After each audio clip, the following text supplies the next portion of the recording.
여러분 안녕하십니까? 정광윤의 시사진단입니다. 안철수 후보의 행보가 매우 빨라지고 있습니다. 출마 선언 후에 지지도는 다시 상승하고 있습니다. 안철수 후보의 정치 실현이 어떻게 결말을 맺을지는 좀 더 지켜봐야 알 수 있을 것입니다. 오늘은 안철수 후보의 성공 가능성과 그 조건에 대하여 말씀드리겠습니다. 안철수 후보가 출마 선언문에서 밝힌 화두는 크게 선의의 정책 경쟁, 통합의 정치, 조직과 세력 중심의 정치 지향, 낡은 체제 극복, 새로운 정치, 그리고 혁신 경제로 요약할 수 있습니다. 일문일답에서도 통합을 유난히 강조했습니다. 그리고 출마 선언 다음 날에는 이승만, 박정희, 김대중 전 대통령 묘소를 참배함으로써 역사로부터 배우겠다고 말했습니다. 이러한 안철수 후보의 문제의식과 행보를 제3의 길로 이름 붙이고자 합니다. 여기서 제3의 길이란 가운데 길이란 의미와 새로운 길이란 의미를 두루 내포하고 있습니다. 가운데 길이라 하면 민주당의 길과 새누리당의 길 사이에 안철수의 길이 있다는 것입니다. 그리고 새로운 길은 낡은 체제를 극복하고 새로운 정치와 혁신 경제를 실현하겠다는 안 후보의 의지에 담겨 있습니다. 단적으로 말해 제3의 길은 보수와 진보를 아우르는 동시에 그런 틀을 뛰어넘는 노선이라고 말할 수 있습니다. 기존의 보수와 진보가 국민의 신뢰를 잃고 있고 보수 진보에 속하기 싫어하는 중립적인 유권자가 상당수에 이르고 있다는 점에서, 그리고 시대 흐름에도 부합한다는 점에서 안철수 후보의 길은 대체로 바람직합니다. 더욱이 최근 들어 터져 나오고 있는 새누리당과 민주당의 부정과 비리 양상이 안철수 후보의 제3의 길을 더욱 돋보이게 하고 있습니다. 하지만 제3의 길이 아무리 그럴듯하고 명분이 충분하다 하더라도 그 길이 성공하기 위해서는 넘어야 할 산 또한 만만치 않습니다.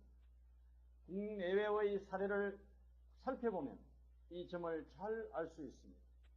첫째, 선거일에 가까이 올수록 양 진영으로 표가 쏠리는 경향을 무시할 수 없습니다.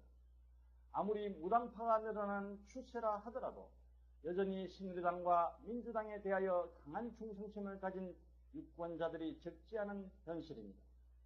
안철수 후보의 지지자들 중에는 진보 성향과 보수 성향이 두루 포함되어 있습니다. 이들 가운데 상당수가 이탈할 가능성을 배제할 수 없다는 것입니다. 둘째, 주체의 문제입니다. 안철수 후보는 출마 선언문에서 조직과 세력 대신 나라를 위해 애쓰시는 모든 분들과 함께 나아가겠다고 말했습니다.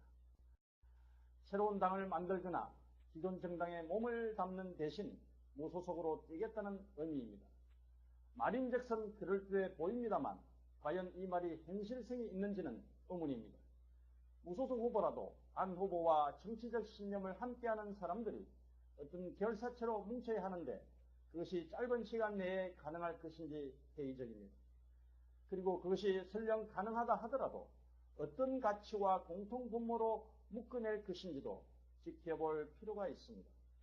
지금 안 후보 캠프에 합류하고 있는 사람들 가운데는 새로운 인물이 아니거나 시대 정신에 맞지 않는 사람들도 들어 눈에 띕니다.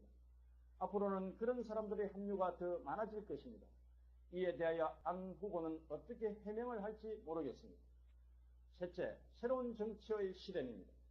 새로운 정치는 어제 오늘 제기된 이슈가 아닙니다.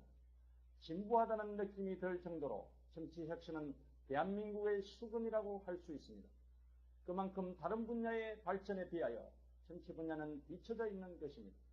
그래서 새로운 정치가 당연히 필요한데 안철수 후보가 그리는 새로운 정치의 구체적인 내용은 무엇인지, 어떤 방법으로 그것을 실현할 수 있는 것인지를 조만간 밝혀야 할 책임이 있습니다. 새로운 정치는 말로만 되는 것이 아닙니다. 행동으로 보여져야 합니다. 이런 점에서 선거운동 방식을 기존 오프라인 조직 대신에 인터넷 중심으로 하겠다는 것은 분명 새로운 방식입니다. 하지만 이것만으로 선거에 승리할 수 있을지는 의문입니다. 넷째, 혁신 경제의 내용입니다. 이에 대하여 안철수 후보가 아직 구체적이 내용을 밝히지는 않았습니다만 그동안의 발언록을 통하여 짐작해 보면 성장과 분배의 선순환, 공정 경쟁, 동반 성장 등의 방향이 아닐까 생각합니다. 이런 맥락에서 보다 구체적인 대안을 분명히 제시할 것입니다. 다만 이런 방향으로 대한민국 경제 모델을 혁신해야 합니다만 그것을 실현하기 위한 힘이 뒷받침되지 않으면 안 됩니다. 과거의 모델에 익숙해 있어 혁신을 두려워하거나 그런 기득권에 연연하여 혁신 경제에 저항할 경제 주체가 많기 때문입니다. 어쩌면 관료 집단도 그 중에 하나가 될 것입니다. 그래서 대단히 정교하면서도 실현 가능한 로드맵과 보관을 갖고 있어야 합니다. 다섯째, 왜 하필 안철수 후보가 제3의 길을 이끄는 지도자가 되어야 하는가에 답할 수 있어야 합니다. 안철수 후보는 출마 선언문에서 이에 대하여 분명히 밝히지 않았습니다. 안철수 후보의 삶과 생각이 제3의 길에 왜 필요한지를 설득해야 한다는 것입니다. 출마 선언문에서 안 후보는 대한민국은 이미 현명한 국민들과 많은 전문가들이 요소요소에서 각자가 역할을 하는 커다란 시스템을 이루고 있다. 그 속에 이미 답이 있다고 말했습니다. 바로 그 시스템에 문제가 있어 새로운 시스템으로 바꾸자는 것이 아니겠습니까? 어떤 거버넌스와 리더십으로 새로운 발전 모델을 만들어낼 것인지는 현명한 국민들과 많은 전문가들이 대신해 줄 수는 없습니다. 밖에서 열심히 일하고 있는 국민들과 전문가들이 제 역량을 발휘할 수 있도록 지도자가 비전을 제시하고 앞장서서 이끌어야 하는 것입니다. 그런 일에 안 후보 자신이 다른 지도자에 비하여 더 잘할 수 있다는 점을 충분히 설명해야 합니다. 안철수 후보의 제3의 길은 여러 가지 점에서 기존 정당과 정치 지도자들에게 선선한 충격을 주고 있습니다. 그것만으로도 안 후보의 출마 선언은 대한민국 정치권의 변화에 일조를 하고 있는 셈입니다.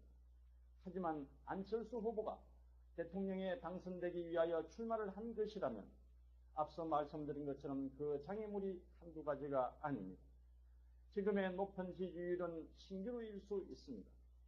안 후보가 국민의 기대에 제대로 부응하지 못하거나 어떤 실망스러운 모습을 보여주게 되면 그 지지율은 하루아침에 급락할 수도 있습니다. 안철수 후보의 제3의 길이 쉬운 길이 아니기 때문에 안 후보는 기존 정치권 혹은 정치 관행과 타협을 하라는 유혹에 시달릴 수도 있습니다. 예를 들면 민주당과 손을 잡는 것도 그런 일 중에 하나일 것입니다. 그렇게 될 경우 안철수 후보의 길은 흔적도 없이 사라지고 말 것입니다. 안철수 후보가 후보 단일화의 전제 조건으로 요구한 민주당의 혁신은 하루아침에 이루어질 수 없기 때문입니다.